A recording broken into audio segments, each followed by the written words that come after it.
I love the water, but I wouldn't want to be out there today. It's too windy for me. But for somebody with experience, this is a pretty calm day. They wouldn't have any trouble out there.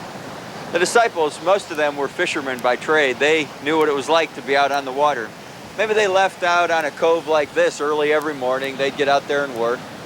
One time they were in a boat with Jesus and a great storm kicked up, strong enough that even the disciples were beginning to be frightened by it.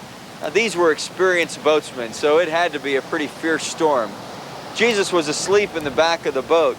The disciples had tried everything they could to get the boat to be right in the water, but eventually they went back and they woke up Jesus and they asked him this question: "Don't you care if we die?" Haven't you ever wanted to ask God that? You get in the midst of some storms in your life, some wind and waves blowing. You've done everything you know to do to make it right, and it doesn't seem to come together. And so you want to say to God, "Don't you care? Don't you care if we die?" How would you fill in this blank? If God were God, he would what? Fix your marriage, make your kids behave, help your finances improve your health. I suppose we could go on and on with a list of things that somehow we just wish God would take care of for us. But you see, God's never promised us that somehow we'd have an easy life, or that if you become a Christian, you'll be healthy, wealthy, and wise, never have any issues. And sometimes we do go through some storms and some difficulties.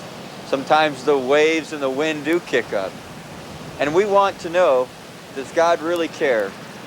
And yet what God wants us to know is that he will always, always, always go with us.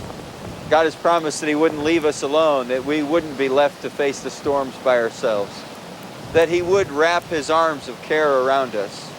I hope, no matter what you might be going through right now, that you'll recognize that God does care about you. He is interested in you and in your situation.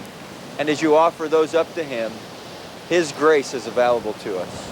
I hope you know that.